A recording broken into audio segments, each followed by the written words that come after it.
I've done glucagon before fasted cardio many times, and it literally causes indentations in the fat where you inject it. Did you guys ever use glucagon injections? No, but it's a useful one. Well, I haven't, but when it comes to top level getting on stage, it's stuff that I've discussed, and it's it's probably an inner circle thing, but if you have the right athlete and the right sort of setting of the physique, glucagon before they get on stage, it can do. Before they get on stage, I'd love to hear about this. I'd never heard of anybody. Well, or are you not yet ready to retire your coaching? No, keep it. You know what, guys? If you want to know about glucagon before stage, hire Dean for a fucking consultation. All I'll say is it's not something like pre-stage insulin. It's almost the reverse. So you need to be 100% sure that if you put this thing in, that person's body's going to be able to handle that glucagon, because insulin mops up blood glucose. Glucagon dumps blood glucose. So you need to have the right setting, but if you have the right setting, man, that person's going to be, put it this way, as soon as they start pumping up, things change very quickly. But I can imagine, you have to have the right setting, and be fully sure that is the right choice for that person. But it's pre-stage, it can be useful. Like, I want you to increase your rates for the next month. This glucagon pre-stage will be double the price for Dean. I'd never heard about this.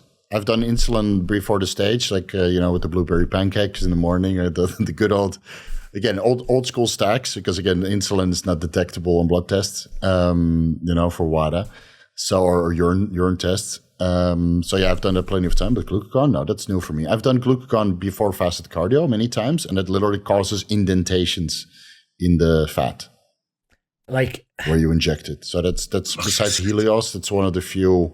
And we didn't discuss Helios. Well, it's S-tier. Yeah, S-tier. Forgot about Helios. Yeah, forgot about Helios. Forgot about something. It's okay. We discussed do they sell one over there? Do they? Interesting. Yeah.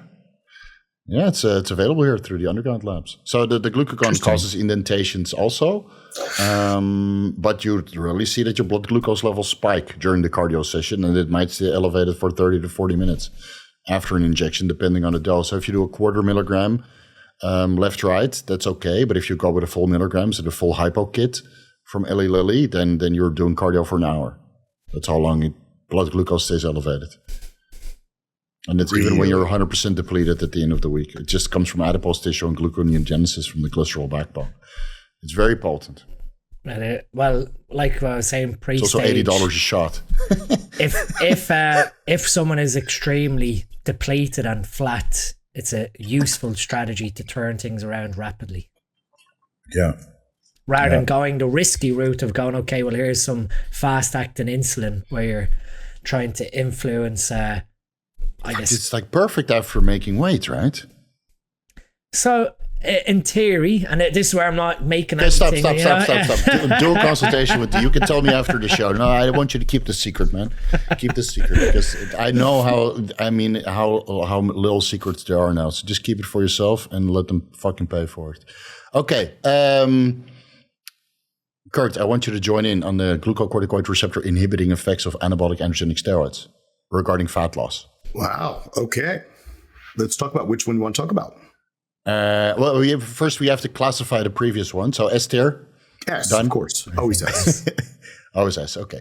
So, what I could find in the scientific evidence regarding glucocorticoid receptor inhibition, it's been established for testosterone, trenbolone, oxandrolone, and winstrol. Yep.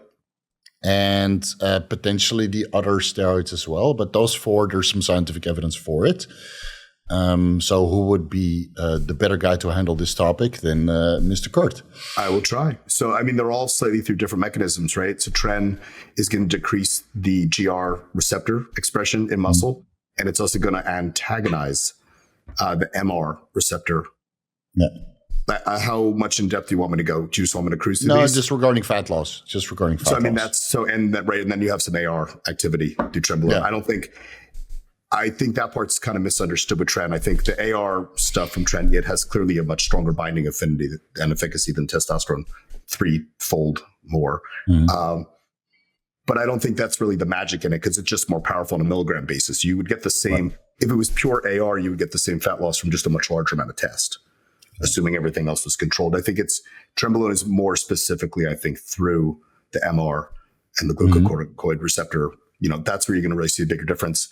I believe oxandrolone or Anavar just regulates like the crosstalk between the AR and the GR. So it's a little different of a mechanism. Winstrol, let me think about Winstrol for a second. And testosterone is probably going to do it through 5-alpha reductase, I would believe. Right. That the spillover from the DHT blocking the glucocorticoid. Yeah, because the relative binding affinity for DHT is much higher than testosterone. Yes. And for then, the GR. Yeah, Winstrol would regulate maybe mostly MR. Lags. I think Winstrol would do it. Winstrol is such a strange drug. It would do it through lags, which is the low affinity glucocorticoid binding site, right at the liver, I believe. And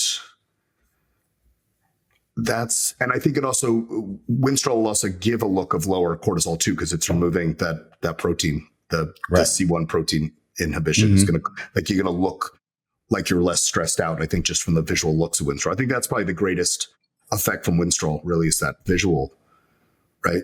Wasn't halotestin prevents the breakdown of corticosterone, right, into cortisol?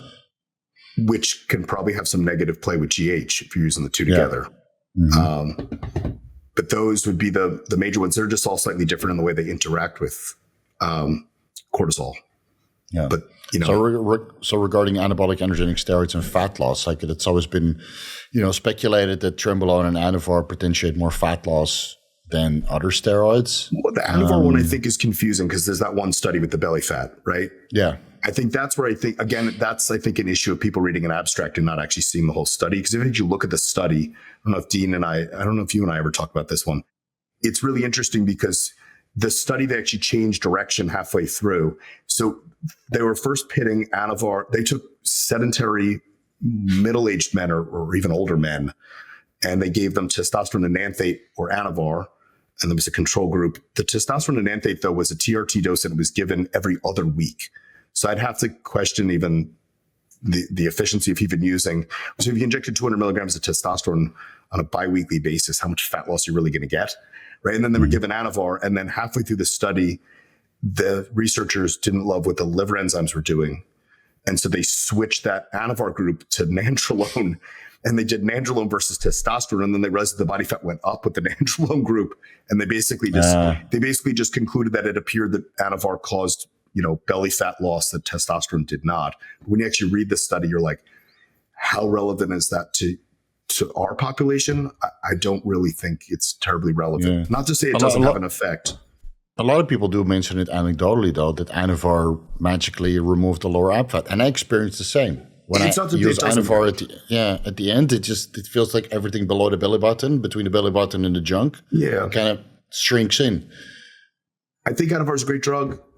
I don't have anything negative to say about it. I just don't know. I think part of the problem is guys or girls, women probably more so, look to leverage those things for fat loss specifically, right? And that's not really the use of anabolic steroids.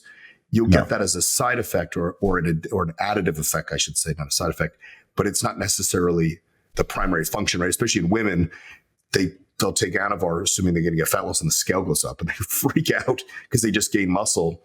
And they're looking at the scale, and then realize they probably are losing body fat at the same time, but they respond so robustly to it that the weight goes up. Yeah, and of course the water distribution is a little bit more favorable, right? Where some of the subcutaneous water shifts into skeletal muscle from nitrogen retention, electrolyte retention. So you appear leaner initially, and that might be mistaken as fat loss.